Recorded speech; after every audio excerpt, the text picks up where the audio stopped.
स्वागत है दोस्तों स्टडी फॉर यूपीएससी में। अभी हम लोग इकोलॉजी में पार्ट थर्ड जो टॉपिक सब जो करंट में आया है उसके बारे में हम लोग अध्ययन कर रहे हैं, जिसमें पहला आज हम लोग पढ़ने जा रहे हैं गद्दी कुत्ते के बारे में। ठीक है, ध्यान दीजिएगा। गद्दी कुत्ते इसलिए बोल रहे हैं क्योंकि ये गद्दी ट्राइब के कारण इसका नाम पड़ा है। ये कहाँ पाया जाता है? तो भारत के हिमालयन क्षेत्र में। ठीक है, इसलिए इस गद्दी कुत्ते को कभी कभी mountain herding and guard dog भी कहा जाता है। ठीक है, अच्छा, इसका अन्य नाम क्या है? तो वाकरवाल डॉग है, हिमालयन सिप डॉग है, या इसको कभी कभी भारतीय पैंथर हाउंड भी कहते हैं।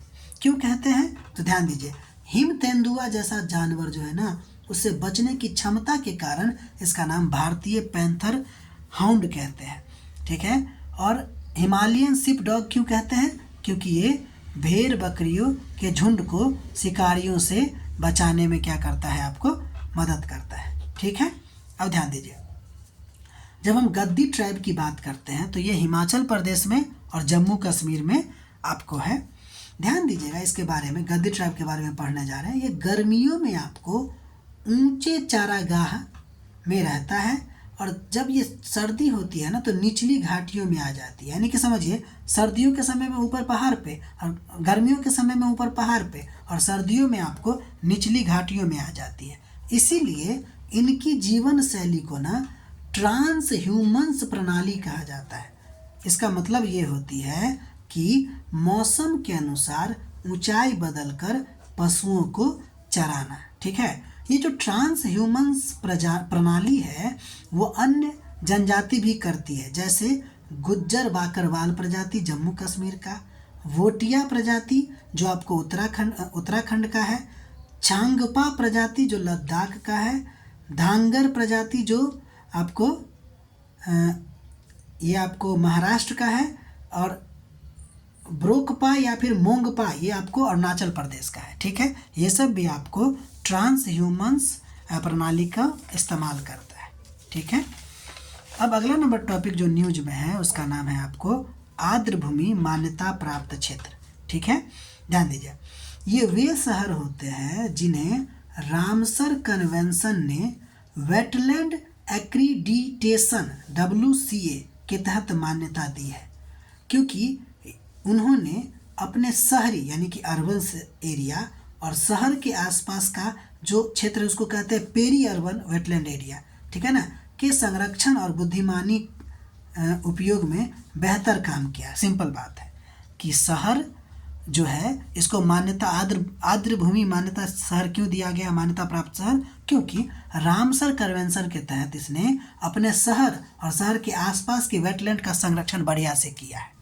ठीक है, तो आर्द्रभूमि मान्यता शहर का योजना की जब हम बात करते हैं तो यह योजना आपको 2015 में रामसर अभिसमय यानी कि COP12 के समय में प्रस्तुत किया गया था। ठीक है, यह मान्यता कब शुरू हुई? 2015 में COP12 के समय। ठीक है, भारत में 2 शहर, एक है आपको इंदौर, एक है आपको उदयपुर, इसमें शामिल है। इसलिए ये न्यूज में आया था कि आर्द्रभूमि मान्यता प्राप्त शहर। तो आपको बता दिए कि ये शहर क्या होता है। तो एक ऐसे शहर होते हैं जो रामसर कन्वेंशन में जो वेटलैंड था उसका किस प्रकार वो आपको रख रखाव कर रहा है। ठीक है, अब हम देख लेते हैं कि वेटलैंड होता क्या है।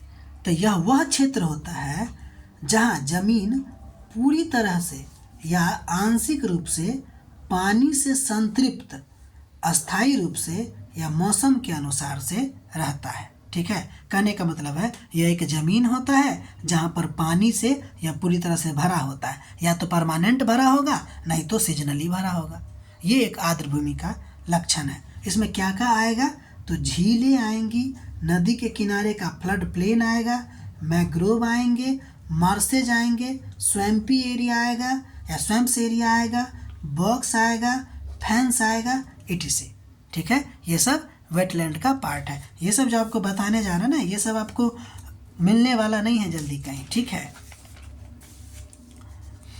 अब हम लोग मर्सेज एरिया यानी कि कच्छ भूमि के बारे में बात करते हैं। अगर सिंपल में कहे तो एक घास वाला वेटलैंड है। ये क्या है? ग्रासी वेटलैंड है। ठीक है, यहाँ पे घास, सेज रीड्स जैसे आपको हर्बेशियस प्लांट आपको इसमें होते हैं। ठीक है, ध्यान दीजिएगा, ये जो मर्सेज एरिया होते हैं ना, उसमें आपको पेड़ देखने को नहीं मिलेंगे, तो क्या देखने को मिलेंगे?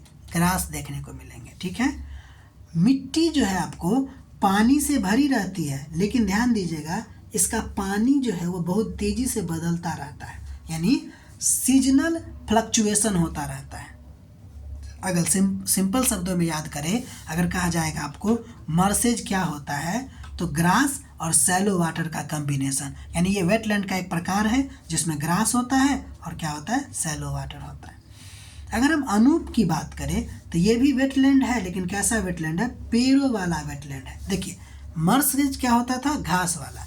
ये क्या है? पेड़ वाला, यानी यहाँ पे पेड़ और झाड़ियाँ होती है। लेकिन ध्यान दीजिएगा, इसका जो पानी होता है ना, वो मर्सेज से क्या होता है कि ज़्यादा गहरा होता है। ठीक है, यह न्यूट्रिएंट रिच होता है। क्या होता है? ये न्यूट्रिएंट रिच होता है, इसलिए इसमें डेंस वेजिटेशन होता है। ठीक है, अगर हम सिंपल शब्दों में बात करें तो इसमें ट्रीज होते हैं और स्टैंडिंग वाटर होता है। ठीक, अब हम बॉग्स की बारे में बात करते हैं। बॉग्स जो होता है वो एसिडिक होता है, न्यूट्रिएंट पुअर वेटलैंड होता है। ठीक है, ये क्या होता है? न्यूट्रिएंट पुअर वेटलैंड होता है। ध्यान दीजिएगा, यहाँ पानी मुख्य रूप से किससे मिलता है? इसको बारिश से मिलती है। यहाँ की जो मिट्टी होती है वो बहुत ही ज़्यादा एसिडिक होता है। न्यूट्रिएंट जो होता है इसमें बहुत कम होता है। अब ध्यान दीजिएगा, जहाँ कहीं भी न्यूट्रिएंट बहुत कम होता है ना, तो उसको ओलिगोट्रॉपिक भी कहते हैं। जब आप लोग झील का टाइप पढ़िएगा, कोशिश कीजिएगा सर्च करने का, तो उसमें आपको दिखेगा ओलिगोट्रॉपिक, मेसोट्रॉपिक, यूट्रॉपिक। ठीक है, तो इसी में हम लिखे हैं ओलिगोट्रॉपिक। लगभग स्वच्छ पानी होता है इसके आसपास। समझिए कि न्यूट्रिएंट बहुत कम होगा तो उसको ओलिगोट्रॉपिक कहेंगे। वाटर केमिस्ट्री के आधार पर झील का टाइप होता है, यानी कि लेक का टाइप होता है।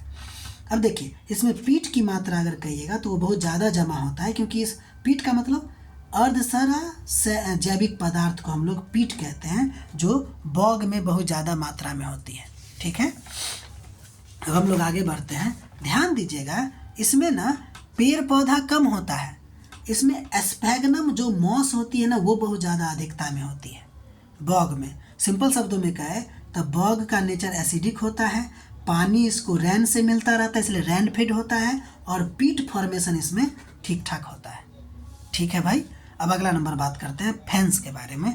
देखिए, मिनरल रिच पीट वेटलैंड होता है। क्या होता है ये? इसमें मिनरल रिच होता है और पीट वेटलैंड होता है।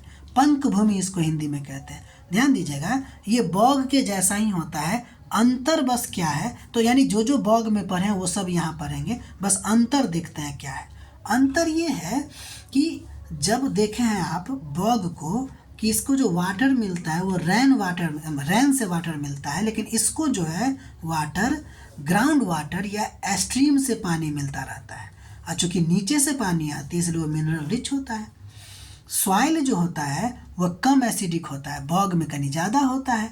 यहाँ पर जो होता है कि ग्रासेज, सेज एंड कुछ सर्व और भी मौजूद होते हैं। ठीक है, अगर सिंपल बात कहें तो ग्राउंड वाटर फीड होता है, इसका लेस एसिडिक होता है, और पीटी होता है, यानी कि इसमें पीट की मात्रा भी होती है।